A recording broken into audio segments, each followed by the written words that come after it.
Hello, and welcome back to another episode of We Bought a Mic, a podcast about the 2025 Florida Film Festival. We're here with a bunch of movies that we've seen at this year's Florida Film Festival right here in Central Florida, in Orlando. Shout out to Enzian Theater. Welcome. My name's Ernest. My name is Hunter. And we're just going to jump right in. Because we have got a whole bunch of movies. We have a lot of movies we've seen. It is Tuesday. We're about halfway through the festival. And between the two of us, we've probably seen at least half a dozen movies, maybe a full dozen. We'll count them up after we're done here. We're about to hit a bunch in quick succession. But let's just give a big shout out to the Central Florida film community, the NZN, all the people running this festival, all the filmmakers. Like, this has been a really great year for Florida Film Festival. It's technically our second year covering, but basically just our first time really doing it. We got a little dabble last year. So this year it feels like we're really taking it all in. So I just want to just say, like, kudos, congrats to all the volunteers, all the organizers. You guys are putting in the work. You're putting on a great fest, and the films have been good. So I want to start out with two movies that you've seen, Hunter. I saw one of them, but I want to start with the movies that we've actually gotten a chance to interview the directors of on this feed. You'll find those as separate episodes, separate videos if you're on YouTube. Let's start out with an interview that we actually just did today, right before we recorded this podcast, for a film called Steve Schapiro Being Everywhere. Tell us about this movie, Hunter. So this is a movie, which I do want to say real quick, because I don't want to also forget to give huge shout outs. Thank yous to everybody, all the volunteers that are running this festival. Wife of the pod Guy and I had a full fest day on Saturday this past week, and it's so well run. There's like perfect like lines laying out. Everybody is so nice. The Enzi and the Eden Bar, they have like special fun like drinks and themed things. One of them I'm going to talk about here momentarily, but Steve Schapiro is one of those movies that I got to see on Saturday. And Steve Schapiro, most people probably don't recognize the name, but would absolutely recognize some of his work. He is one of those. He is a photographer who has worked with the likes of David Bowie, Andy Warhol, as far as like taking photos. Most iconically for most people who are listening to this podcast, he is the one who took the photo that is the poster for Midnight Cowboy. Wow. One of like the great movie posters ever. He was a photographer on The Godfather, on Taxi Driver. He in the film itself, he actually talks about being on set during the "You Talking to Me" scene, like him actually capturing that through photograph in real time as it's happening. So Steve Schapiro is somebody who everybody kind of knows his work without knowing the man behind the camera. And that is really what this documentary really iconic images. Right. Yes. When they show the iconic image of Marlon Brando as the Godfather in this film, I'm like, wait a second.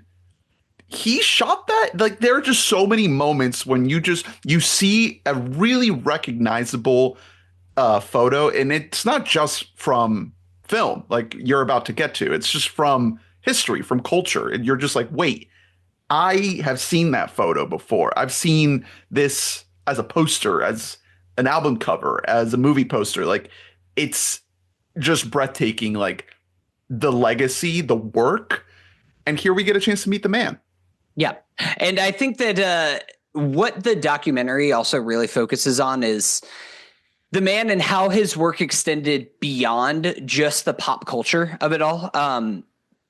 Specifically, some of his most biggest iconography is he was the photographer for a lot of James Baldwin's biggest work, specifically like The Fire Inside, and some of his other big books that do include photography kind of going into stuff. He shot a ton of stuff for the civil rights movement. including a lot of work with Martin Luther King, various other civil rights The Selma activists during that March. time. The Selma March. And he really speaks about, as he is working his way up as a photographer, finding the things in his life that are most important to him and that are going to leave a mark on wider society long after he is gone, long after the people who he is capturing on film are gone. And that was it led to us having a wonderful interview with his wife. His Steve unfortunately passed away in 2022, but Maura Smith, his wife, was the one who captured his life through this documentary, and it was a bit shocking, I might add.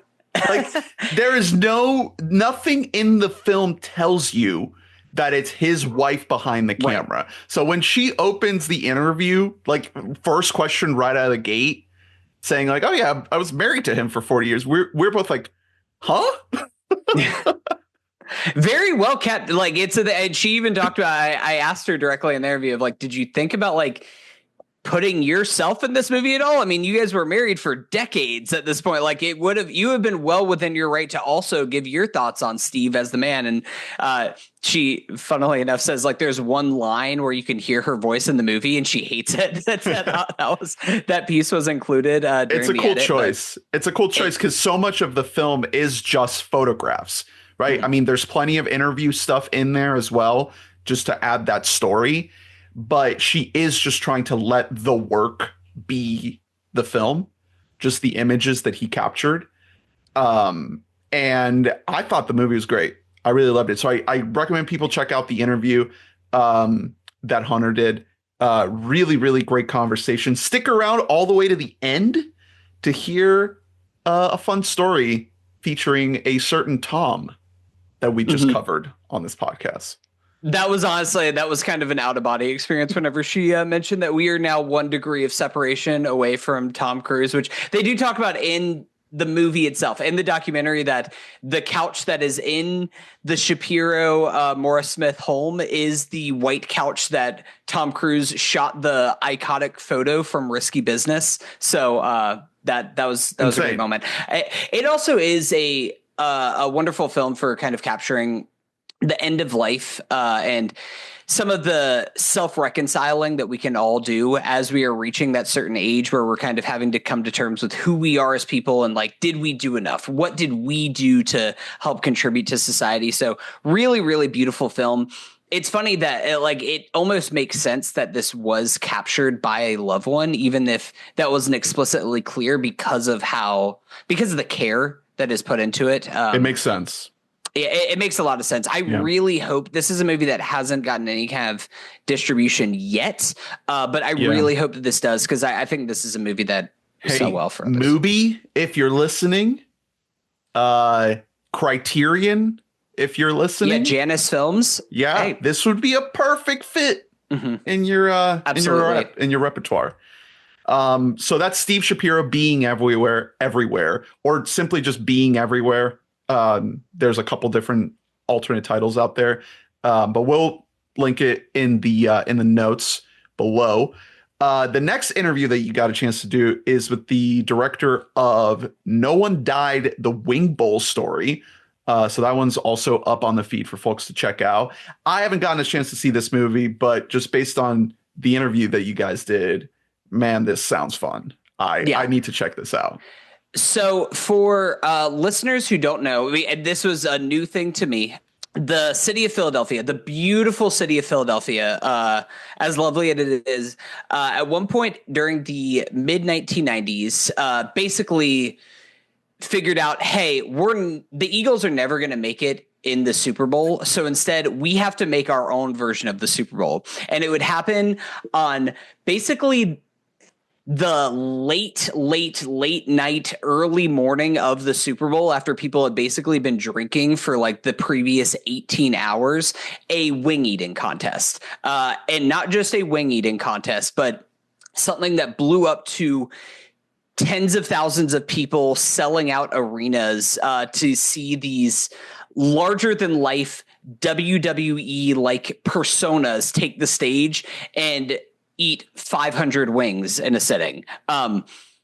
This is legitimate. It's one of the most entertaining documentaries that I've seen in years. And it kind of like brought back a special feeling that only a handful of docs that I've seen in my life have made me laugh as hard as this does, just with how otherworldly a lot of it seems. It feels like you are in a different era, and a lot of it is a different era that we should definitely leave behind. Like the director, Pat, who I talked to, did cool guy. He talked about, like, you know, there's a lot of debauchery. There's a lot of things that misogyny and things like that should be left in the past, specifically with the wingettes, which are basically like the cheerleaders of this event. And then everybody wanted to be a wingette. So women just taking off their shirts in the crowd and dudes getting in fight and punching each other, you know, classic Philly behavior shit. But I think that it is a romp. Like, it is something that I was kind of baffled by as I was watching. I couldn't really believe how it continually one-upped itself one after another. Just with the competitive eaters themselves. Of course, it reached a point where like the Joey Chestnuts and the Kobayashis wanted to like get in on this. So there's a whole section of the film where we see Badlands come in there and just like want to actually get in with competitive eating.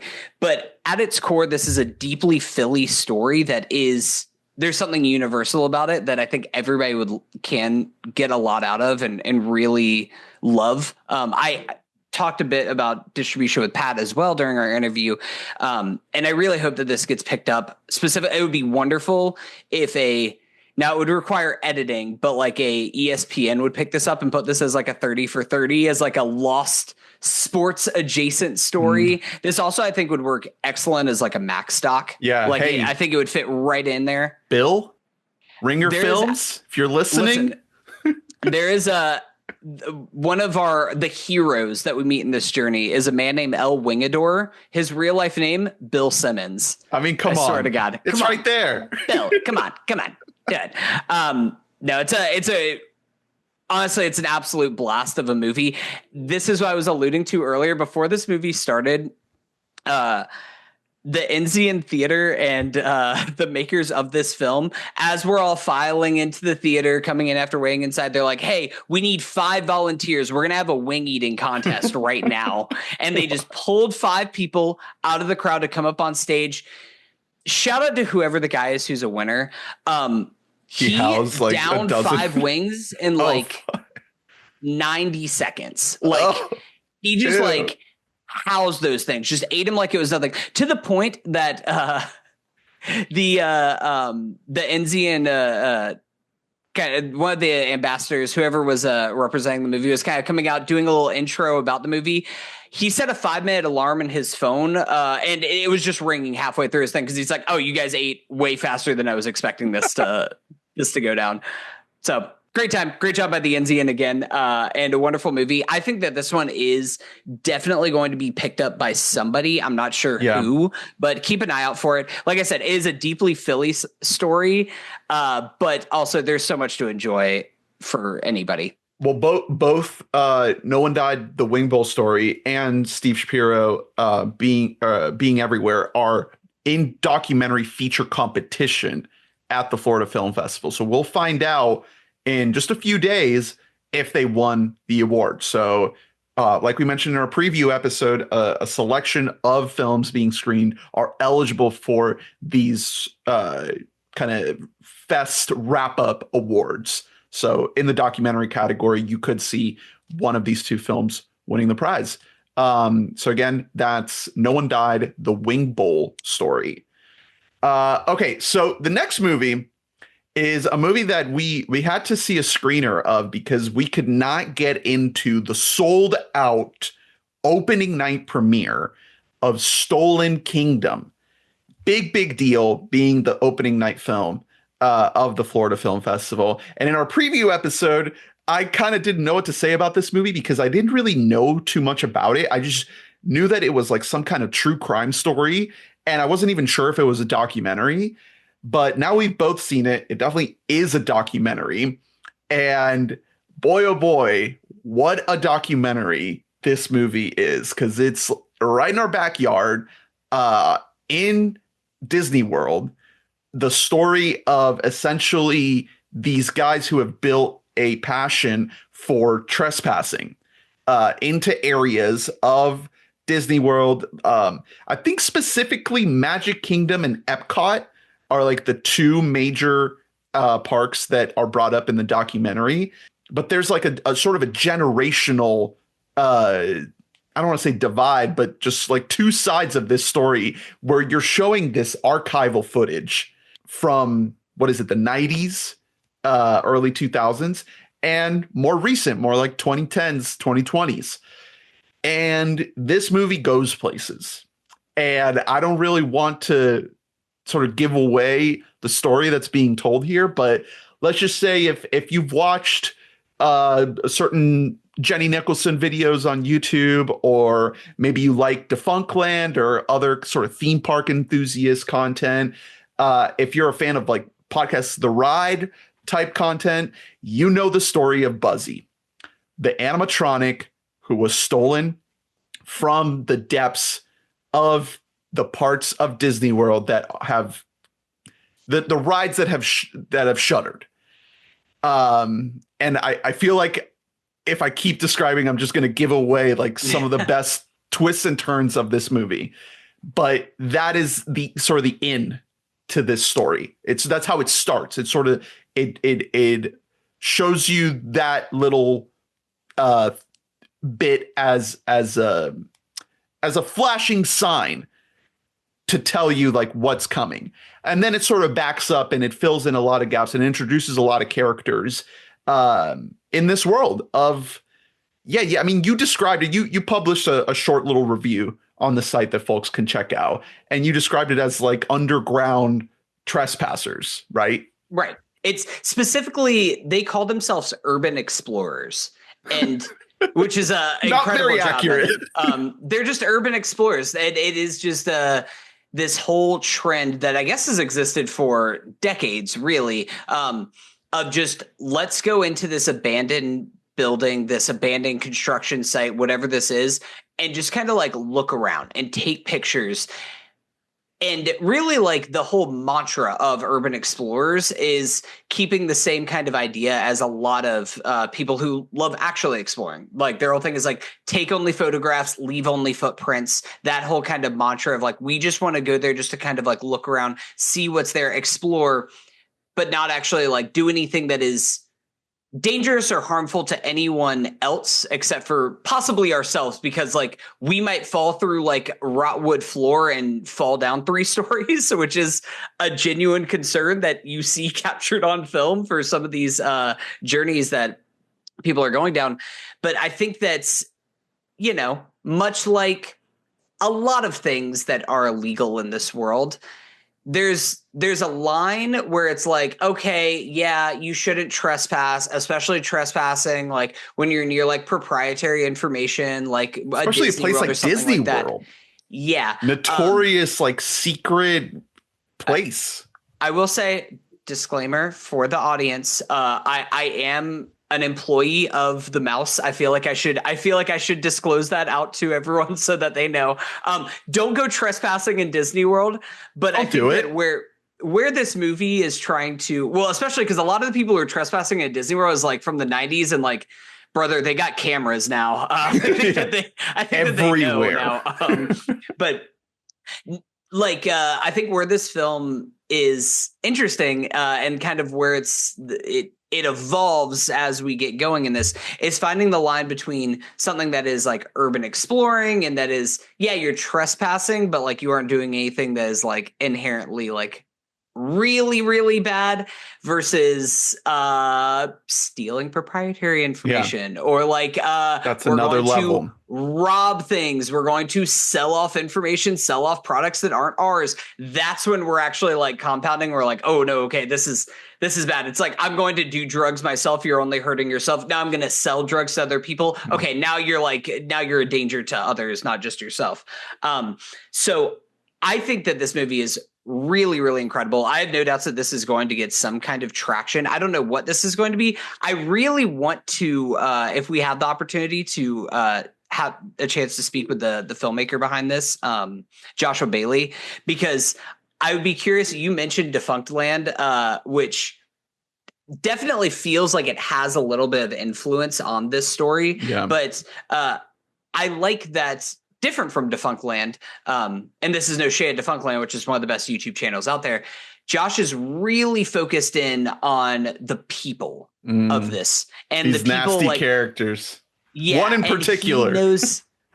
He knows like when he has a hero and when he has a villain. And that is a great eye. I would love to kind of know about like if that was something that happened organically and that he just sat down and met this one guy. All I can say is all my homies hate Patrick.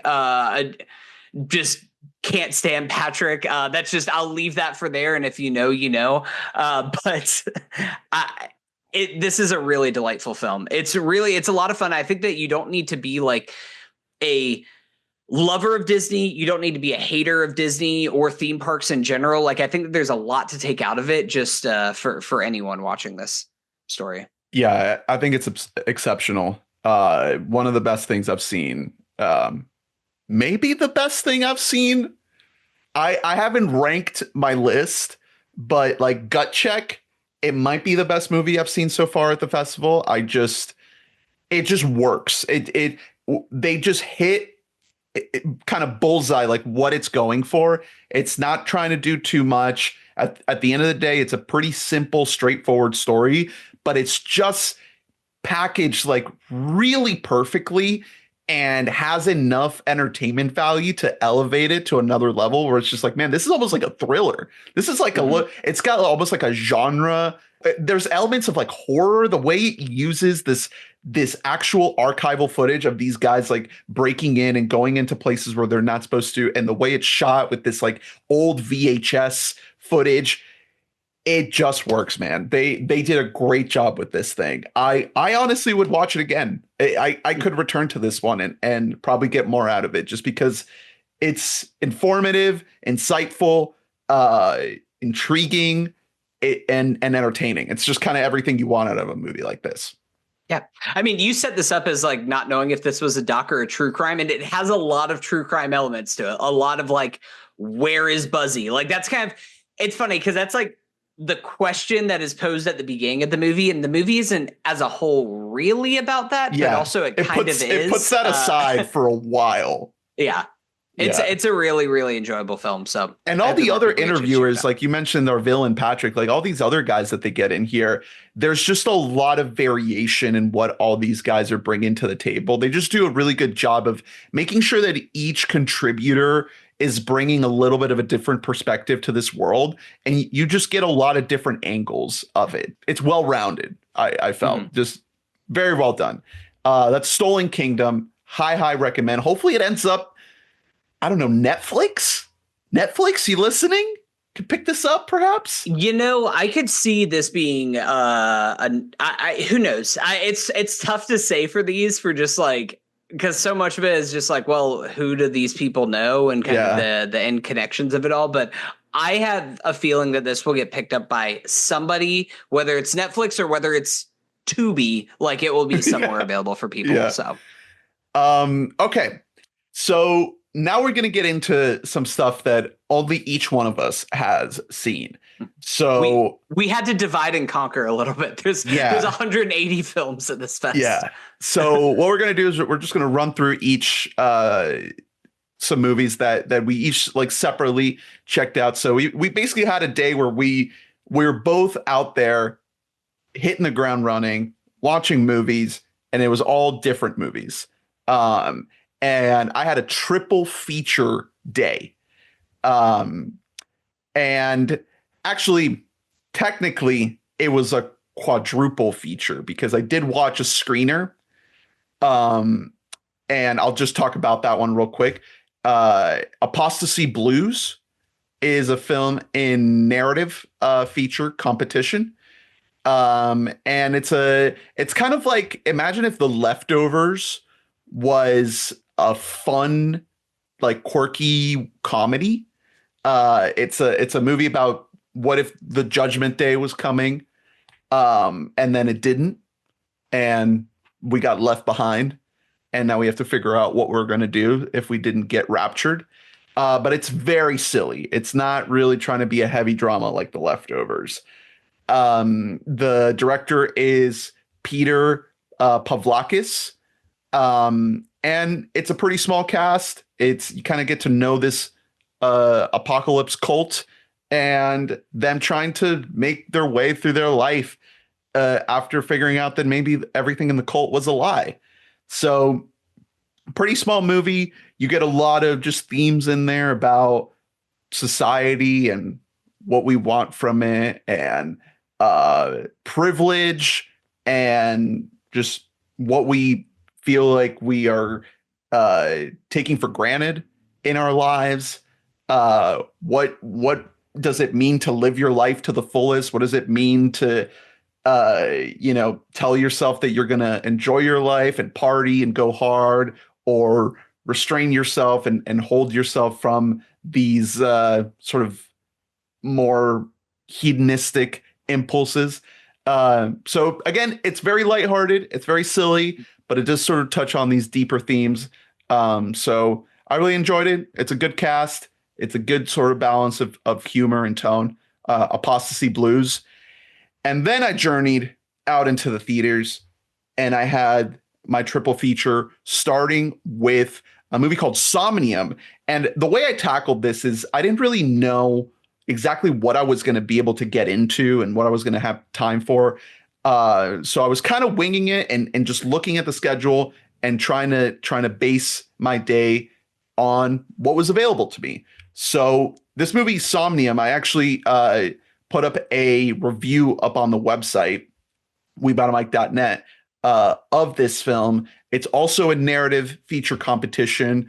The writer-director is Rachel Kane, and she's sort of telling the story of her own life in a way, of her being from a small town in Georgia and journeying to LA to try to be an actress, and really struggling with the grind of auditions and feeling like you're sort of wasting your life and your time and your money and not really getting anywhere, and having to work like weird jobs to be able to pay for your rent.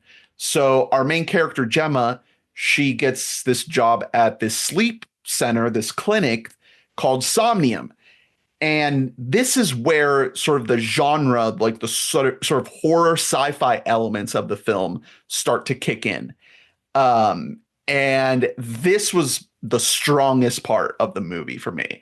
I have some quibbles when it comes to the construction of the movie and what it decides to spend its time in, whether we're sort of flashing back to the Georgia hometown stuff, which, I mean, it all looks beautiful. Like the kind of production quality. I mean, these are all very low budget films that we're seeing here for the most part.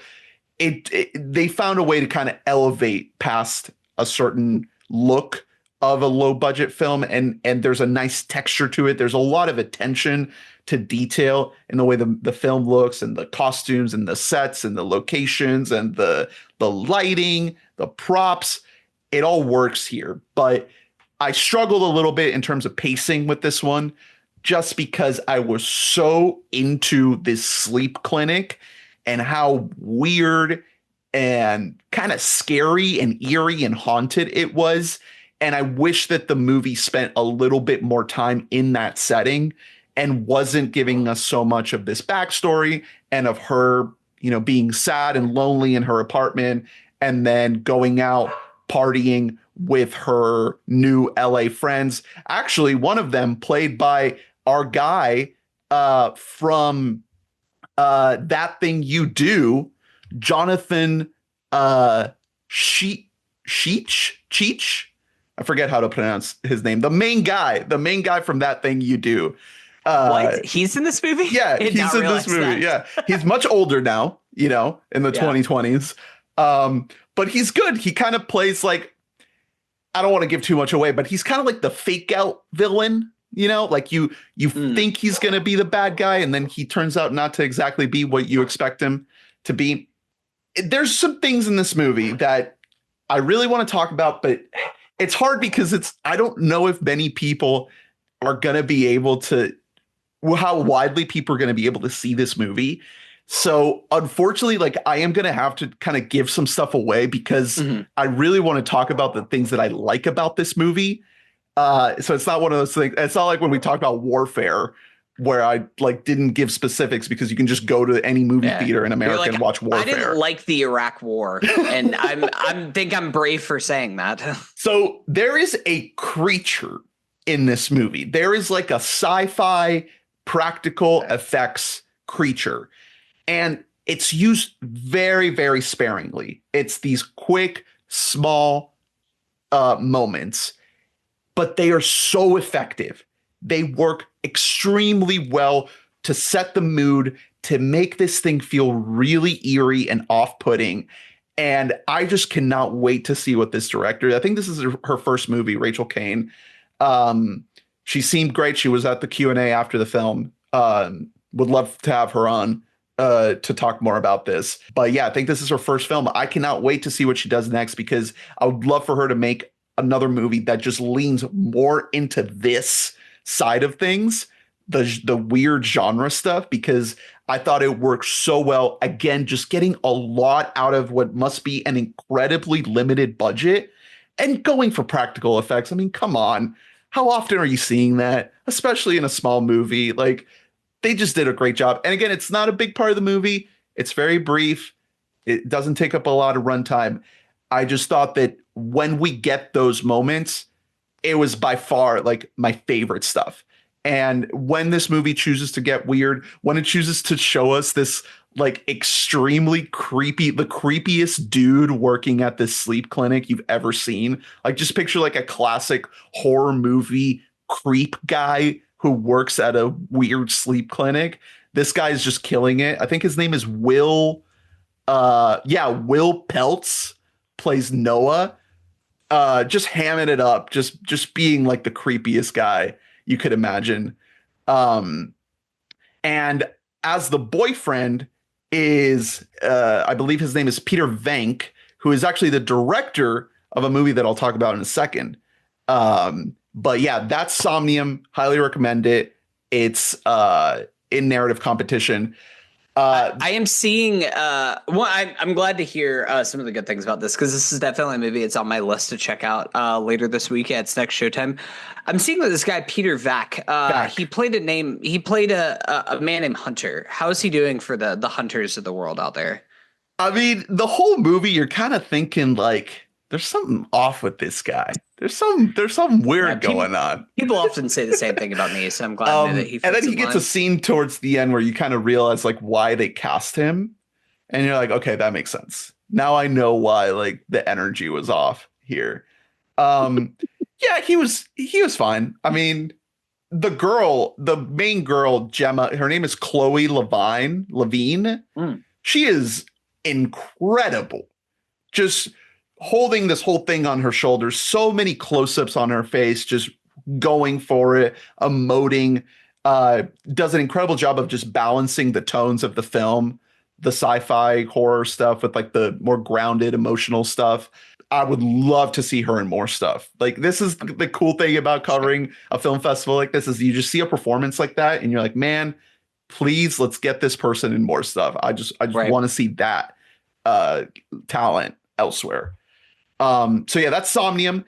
Then I had a chance to see the new David Cronenberg movie, The Shrouds, which is not in competition. It's part of the Spotlight series. So these are kind of bigger movies that are getting ready to make their big debut, national wide release.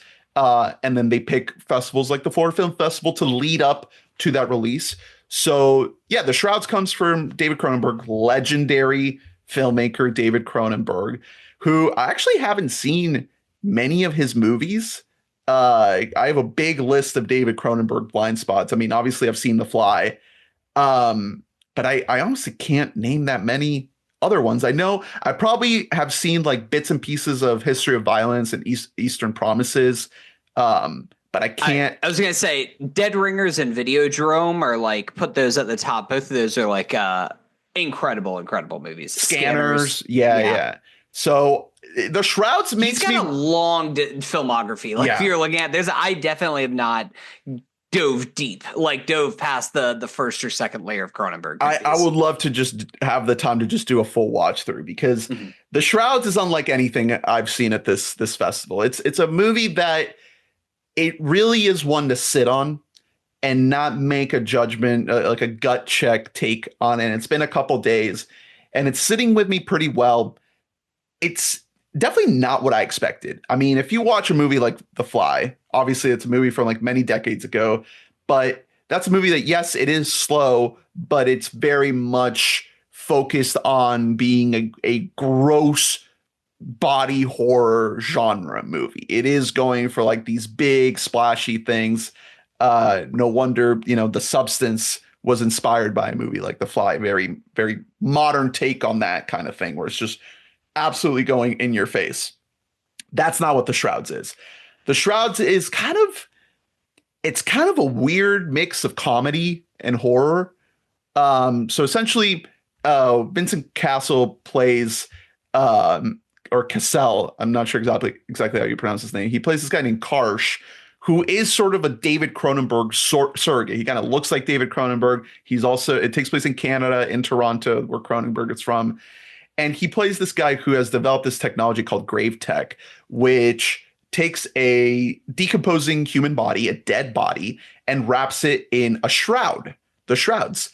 And it is this piece of tech that allows the survivors of the loved one to view that body after it's been encased in a tomb, in a box in the ground, and watch a live 3D render of the body as it's decomposing. And this man is obsessed with watching his wife decompose, his dead wife decompose. And so the movie, it honestly, it does this thing where it takes this really morbid subject matter and it turns it into this kind of like funny, like silly movie, but the characters are not in a funny, silly movie. The characters are very much in a very moody, dark and sad story. And you feel that sadness through the performances. There's never a wink and a nod. But my audience was reacting with laughs pretty frequently because this movie, it's silly. It's just, it knows how to hit certain timing, certain beats. There is like an AI character that I think is a lot more explicitly funny. But there's just a lot of little details here. I'll wait for you to check it out because I don't really want to kind of spoil it. But it has a very interesting approach to its tone and its sense of humor, where it establishes the darkness and then it explores it with this comedic vibe in a way that I haven't really seen before. I will say that there is, maybe not to the extent that you're describing, but there's humor, I think, in like every Cronenberg movie. Yeah. Like even if it's like oh, look at that, like that kind of level of humor, like there's always kind of something that is funny about what you're seeing, even if it's a uncomfortable laugh. So what you're describing almost feels a little bit not like zany per se, but like it's definitely not zany. But yeah, there is sort of a zany quality to the reactions in a full theater. Just the way this goes. Do you think there was a lot of laughs because you were just in an audience with a bunch of sickos? This was like a one-time showing. You're there with the Cronenberg heads who are like, let's fucking go, dude. They knew exactly what they were signing up for. Yeah. I mean, I'm sure that there were people in the audience who like did not like this movie and thought it was terrible. Just because it's like, it's a weird one. It's very slow and you kind of never feel like it really picks up, it kind of just goes and then it sort of ends. And then you're just kind of sitting there left with your thoughts kind of movie, which is always a great kind of movie. those are the ones that just sort of end and then just leave you hanging. But there is just so much craft in here. The way these environments are designed and the way that the tech is portrayed. And I think Vincent Cassel's performance is really, really incredible. I also loved the lady from Inglorious Bastards is in this. Diane Kruger. Diane Kruger. Yeah. She has a very interesting role in this film that I won't fully give away. But it's an incredibly dynamic role, and she just gets to do a lot with her character. And I'm just so glad to see her in something, because Inglourious Basterds was like 10 plus 15 years ago. Yeah, 15 years ago. And we haven't really seen her in much since then. She is really incredible in this film. I would love to see her kind of get some type of acclaim and attention for this role, because she just knows exactly how to approach this part, how to approach the weird tone of this movie. Just hits all the marks with the sadness, the weird humor. So The Shrouds is great. Highly recommend it, but just know it's very weird. It's very strange, and it's not whatever you're expecting. Even with whatever I said, it's probably not what you're expecting. Did you ever see Crimes of the Future from a few years ago? No, I never saw it. Because I'm interested in this like late stage Cronenberg that we're getting here. He's old. Like, I don't know how many more of these movies we're getting. The other thing is, like, 82. He's 82. Apparently, this movie is based on him losing his real life wife. So this movie is sort of him processing that grief of his wife passing away, and it's just, not only is there so much of him in the movie, but there seems to be a lot of his relationship with his late wife in here. So it's one of those where, like, you can only infer so much, and you kind of have to take the movie, at its own terms, and not inject like all of the filmmaker's personal life into it. But there is a lot of intention there. So it's layered. It's very layered, and it's one I'll be thinking about a lot this year, and that maybe I'll return to and get more out of. Last one I want to talk about is a really fun one. I closed out my night with a midnight screening of a film directed by Mr. Peter Vack, co-star of Somnium. It's called www.rachelormont.com. And Mr. Vack, he did not contribute very much to the Q&A of Somnium. He kind of just stood there and didn't really say much. And once the mic was handed over to him, he just said, later tonight, I have a movie called www.rachelormont.com. You're going to want to be here for it. You will not be disappointed. And listener, I was there. And was I disappointed? I don't know. I don't know what I saw. I don't know if I like this movie, but I don't think I've seen anything like it in my life.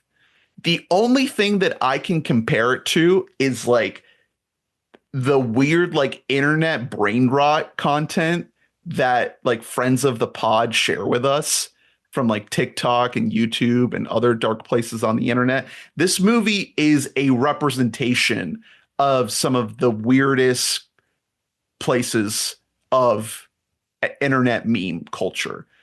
I'll try to describe. Can I just real quick say, and I don't want to say anything explicitly, like I try to avoid saying anything explicitly like mean or negative about these films that have a very very low budget, and their futures with actual distribution are like kind of up in the air.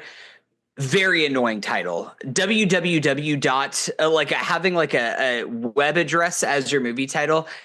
That is a ballsy choice. And I think that like the bar has to be, it gets pushed up a little bit higher because of calling your movie something like that.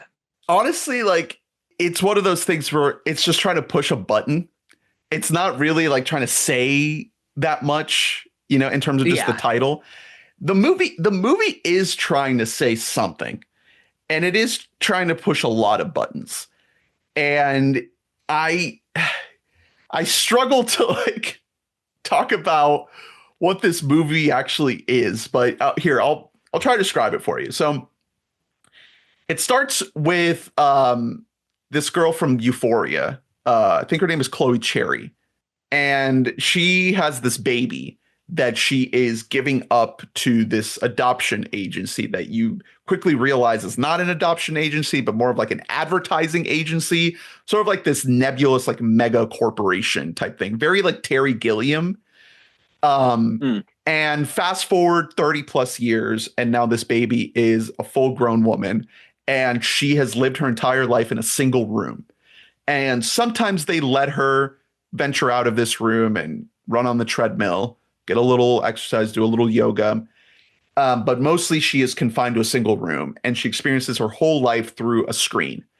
And all she has to do is continuously evaluate clones of her mom.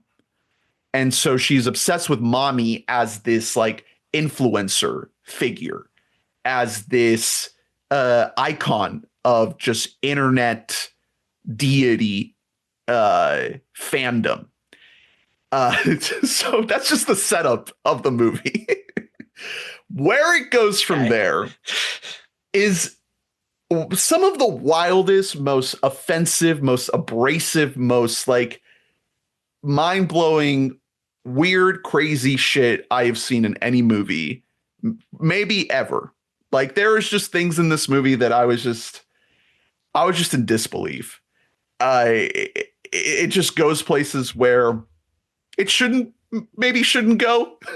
People say things that like maybe they shouldn't be said. But the thing that I feel like Vac is trying to do is that this is what the internet is. This is the types of people say in comment sections. These are the types of videos that people make. Everything that you see in this movie is likely pulled, maybe verbatim, from some weird ass post, video, content, meme that somebody put out there somewhere. And I don't know what the larger thematic idea is here other than like the internet is destroying our brains and like we're doomed. Which isn't wrong, but yeah. But it's a wild movie. And the main actress, Betsy Brown, who apparently is the sister of Peter Vac, which we learned in the Q&A, which adds a whole other layer of just mind-bendingness to the things you are seeing in this movie. Also featured is Dasha Nekrasova, who people might know from the Red Scare podcast. So that's another. Wait, they have a podcaster on there, so that means that like our acting careers still have a shot. Yeah, you're saying. Yeah, I mean, okay, Dasha's been in stuff. She was in Succession. She was in The Beast. Remember the scene in The Beast where they're like in the convertible? Oh, she's one of the people in the convertible. Yeah, that's Dasha. Wow. There's like a guy from Love on the Spectrum in here. Wait, who? Which one? Is Connor in there? I don't know the names. Do we get James in there? Who we got in this thing? I don't know. I'll have to look up the name because I don't know. But if you see his face, you might know. See if I can Google it real quick. It's James. Oh my God, they got fucking James in this thing? That's crazy. What is his? Okay, no. So what does James do in www.rachelormont.com?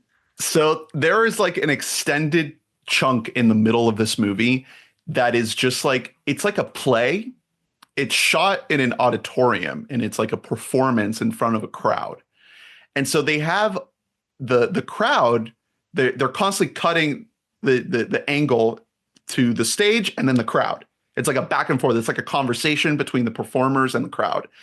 And so they fill a lot of these seats in the crowd with a lot of people, a lot of characters.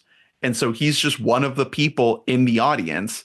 And every once in a while, they'll punch in and they'll have one of these crowd members say things to the stage, to the performers. And it's just wild. Like when this is happening, you are in the depths of like losing your mind. Like your brain is just like leaking out of your eyeballs. So it's really hard to like understand exactly what's going on. But it is very much just you are inside of the internet. The audience is the followers, the comments, the commenters, and the stage is the posters, the influencers, right? They are performing for their followers. So he just gets to be one of the guys who's just commenting on something. Well, good for James. Happy for that guy. What a time. So yeah, that's www.rachelormont.com. Absolutely insane movie. Got to give a big shout out to the main actress, Betsy Brown. Like I mentioned, crazy that she's the sister of director Peter Vack. Also, their parents are in the film, which just brings up a lot of questions that, frankly, I don't think I want answered. But it's a very brave performance. Maybe it's one of those things that, like, maybe she shouldn't have done it, but the fact that she did, I commend you. Good job. Maybe, nice. Perhaps. Maybe. TBD. But anyway, this movie is absolutely wild. You know, if you decide to check it out, just know it wants to push a lot of buttons. It wants to be offensive. It wants to be just beyond weird, just the weirdest, the craziest, the cringiest. It's Rachel Ormont, www.rachelormont.com. Viewer discretion is advised. It was a midnight movie after all, so 18 that does plus, make sense. X-rated, NC-17 will not get picked up by any studio. I guarantee you. I'm honestly intrigued by it, just by the way that you described it. It did pique my curiosity. I'll give it that much. So yeah, that wrapped up my crazy day. So I also watched 3 movies in the last couple of days. I'll start with the Spotlight movie, because this is a movie that actually does have some distribution. So I feel a little more free in some of the things that I can talk about this movie. That is a movie called Mr. K. It is still a smaller budget film. It is in conjunction with, I want to say it's Netherlands, or it's shot there in the Netherlands. It has definitely a lot of European actors and European production to it. I'm not sure if it was also filmed over there or what exactly. The premise of this movie, I guess the jumping off point is that there is this man, Mr. K, who's played by Crispin Glover, who is this traveling magician. Of epic movie fame. Of epic movie fame, as we all know him. And he is a traveling magician who goes to this, I guess you could call it like a hotel, and stays the night. And the next day he cannot find his way out of this hotel. Every like path that he thought they took before is now closed. And this is a movie that wears a lot of its influences on its sleeve. Specifically, there's a lot of Kaufman in this movie, like a lot of Charlie Kaufman. And I admire a lot of what it is going for, especially with some of the humor that's trying to do, a little bit of the existentialism of it all. But ultimately, I found this movie to be pretty unsuccessful. A lot of it does kind of fall on Crispin Glover, who, I just, me laying it out there, never been the biggest Crispin Glover fan in the world. Always had like a little bit of I don't want to say an allergy to Crispin Glover, but like a little bit of reservations as far as his talent. And maybe if he was playing this a little more wacky, then there's something more that he could have done. But instead, he is playing the whole movie very, very flat. At first, when we were introduced and I was like Crispin Glover magician, I was like, got it. Like that is the perfect type of role for Crispin to perform in, because that feels like a good use of his skill set.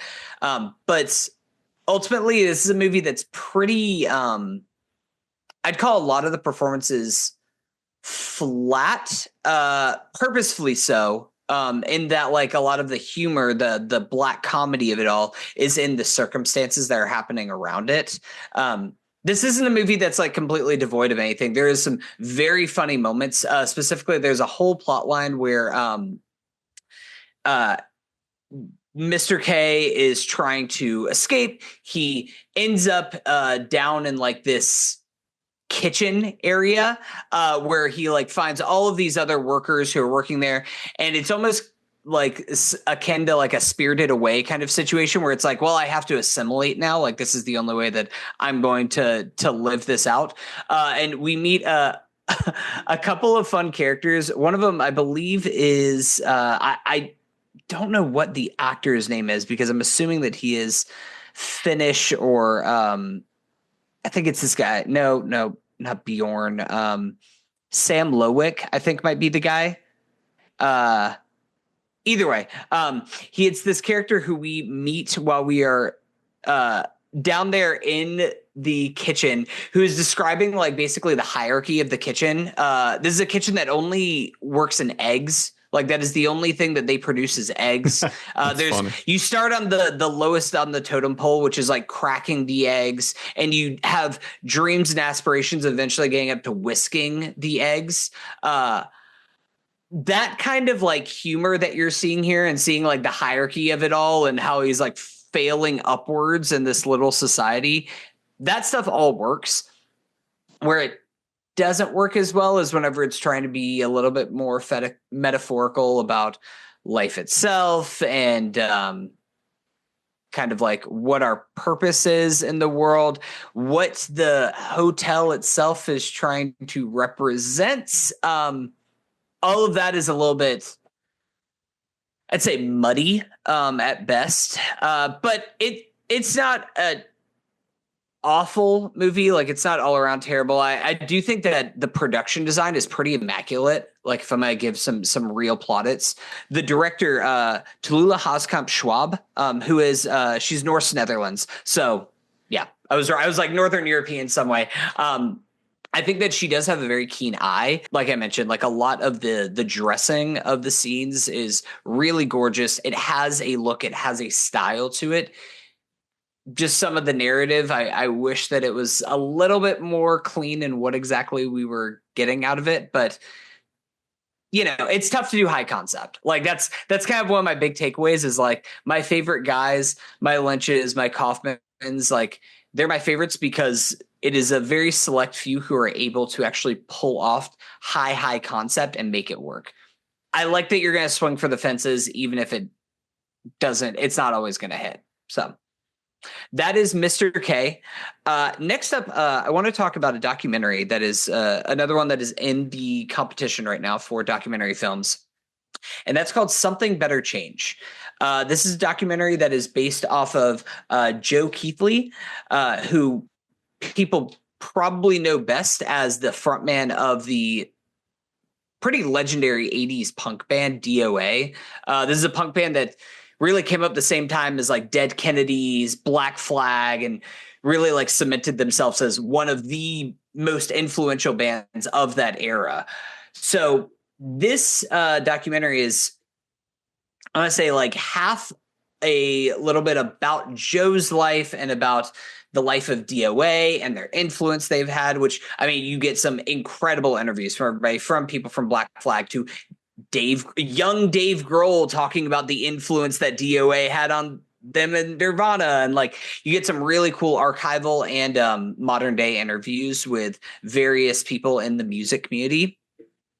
And the other half of this story is about Joe in his later life when he gave up the rock and roll lifestyle and instead tried to run for city council of Burnaby, British Columbia in Canada, specifically for the Green Party. So we bounce around a little bit back and forth between this being a music biopic and this being a story about Joe's life as a politician who failed multiple times to get elected before eventually breaking through in the 2010s. It has a lot to do with his specific politics, which I also wish that we would have spent more time with some of his like particular policies and things that he's really passionate about. We get little bits and pieces about his drive to end homelessness in this whole section of British Columbia. His drive for working against not an oil rig per se, but like basically an oil pipeline that's trying to be built in the greater Burnaby, British Columbia area. And all of that stuff works really, really well. Like I said, I wish that we almost spent more time with it. We do have to spend a little bit back and forth though with also introducing who this guy is, because a lot of people just don't know the name Joe Keithley. So we get little bits of that. There's also at the center of this film, it is based around the 2000, I think it's the 2022 is the year that there was an election. So there's also an election at the center of the story as well. If it sounds like there's a lot of different things that this movie is, I think that would be my one complaint that I would have about this is like the music biopic stuff works. The politics stuff itself that Joe is kind of running on, that all works. The election storyline itself is like pretty compelling. At one point, we do meet another city councilman who's kind of running, not running head to head against him, because the way that Canada does their elections is like the top 8 people in any given like ballot will be the 8 people who get appointed on the council, as opposed to just like head to head American style Republican Democrat running against each other. I wish that we would have had more time with it. Honestly, it's a pretty short doc. It's less than 90 minutes.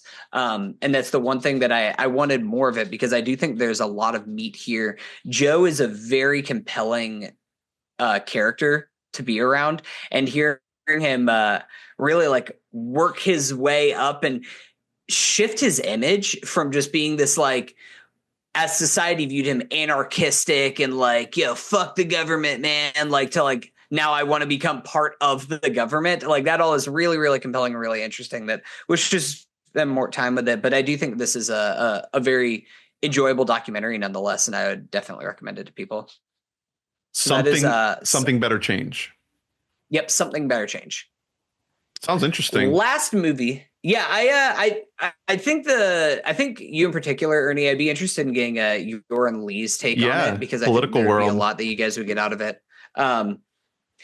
Last movie that I saw, which I actually watched earlier today, is a little film called Under the Burning Sun, directed by Yoon Shi.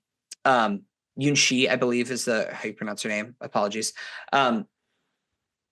To be honest, I watched this movie via a screener that was sent to us, and it was something that, we have this every now and then where I'm like, man, I wish I would have had the opportunity to see this in a movie theater. Unfortunately, it just doesn't always work out that way whenever we're trying to watch movies, especially for like these film festivals, things overlapping with times. Kind of felt that with that Apostasy Blues movie I talked about earlier. It's just like if you're not in the right environment, and you're just putting it on your TV in the daytime, you're not fully doing the film total justice. So just take our thoughts with a grain of salt there. I will say though, I do think I say that I wish that I would have had a chance to see this in a theater. This still played very, very well at home. I was locked in on it as it was playing to set the stage for everybody. It's a heavy subject matter. It is in this post-apocalyptic world centered around a woman who is raped, and she is looking for a place to get an abortion 12 weeks out from her assault. So It is heavy. It's a very tense movie. I think that Yunshi makes some really incredible choices, specifically in that we never see the face of any men in this story. It is very unique style in that the men that you're seeing here are almost like caricatures of evil men, because that is what our main character is seeing them as in this world. It's the main protagonist, Stephanie Party, is the actress who plays her. Mwanza is incredible. Like, I don't think that this movie works without her performance, and she is somebody. This is her first role, and I'm really excited to see what she does next, because she has a weight to her performance that you can feel she is carrying with her this trauma, this burden in every scene that she is in. Excuse me. And going on her journey to actually get this abortion, specifically, she's trying to journey to this place known as Iropus, which is this, in her mind, that they live in this Mad Max style where it's kind of desert. There's water rations, like this really bleak world, and this other land of Iropus. Some people, like, they come across this Christian cult kind of people that call this like a land of whores and a land of like the whatever, like land of sin. But in her mind, this is a world that is green, that is run by women, that is lush, that is kind of this dream of what could be. So she is trying to venture there because that is where she can actually successfully get this abortion. We do, along the way, meet a couple other characters in this story, specifically Martina Frankow, who plays Molly. She also has a tragic story herself with her husband and her own abusive past. It's, like I said, it's a heavy subject matter. But I think that a lot of it really works, given especially the limitations budget-wise that they are doing this with. It's shot on location. I don't know where they shot it all, but we're in a desert and you can feel it. Like, the chapped lips are abound. The bruises feel real. Like, it really hurts, a lot of the things that you were seeing in this movie. So it's got a lot of different elements to it. It has a little bit of rape revenge elements. It has a lot of Mad Max meets Never Rarely Sometimes Always to it. Like, it has a lot of different kind of aspects to it. I know that's the insane pull for movies to meet together, but I do think that this is absolutely worth your time. I'm curious to see what the future of this movie is, because I would love for more people to check this thing out. Again, Yunchi is another one of these filmmakers who, like, she has an eye for filmmaking. Like, this is a short, it's 75 minutes or something like that. It's under 90 minutes. And she transports you to another world. So definitely check that one out. That is Under the Burning Sun, if you have the opportunity to. Heavy movie, but definitely worth checking out. The pitch of Never Rarely Sometimes Always with Mad Max, that's wow. That is the pitch. Awesome. Love it. It. Okay. Well, I think we can wrap it up there. There's a bunch of movies for you. I think we hit a dozen. I think that's about 7, 8, 9, 10. Just shy of a dozen. The 2025 Florida Film Festival. We're actually on our way to see another movie tonight. So we'll probably have a review of that coming at you later this week, and probably some other movies that we'll check out as well. We're also going to try to see one of the secret screenings that they're doing as well, which is, like we mentioned in our preview episode, usually a big movie that nobody knows until they hit play at the theater. So that'll be exciting. So stick around for that. Please check out the 2 interviews that Hunter did with those documentary directors, with No One Died, The Wing Bowl Story, and Steve Schapiro, Being Everywhere. Those are separate episodes on the feed, so go ahead and check those out. And stay tuned for more Florida Film Festival coverage. I will, by this point, have been a guest on Films for Breakfast talking Sinners, the new Ryan Coogler movie. So look out for that. And we'll probably have a bigger conversation about Sinners once the Florida Film Festival wraps up. And then it's on to the final reckoning. So Man, we'll see you there. Remember when we said 2025 movies were bad? We're so fucking back. It's looking good. It's looking good. So thank you all. Please let us know if you have been to the Florida Film Festival, if you've seen any of these movies. Comment below. Let us know what you thought about any of these movies we've seen, if you've seen them as well. Let us know any movies that we didn't talk about that you recommend that we think we should check out. Visit WeBoughtAMic.net to get every episode in your inbox. Patreon.com/WeBoughtAMic, $5 a month if you want to support the show. Thank you, donors. And yeah, thanks again to the Florida Film Festival, to Enzian, to all the filmmakers, all the volunteers. Keep up the good work. We'll see you next time. Bye-bye. Bye.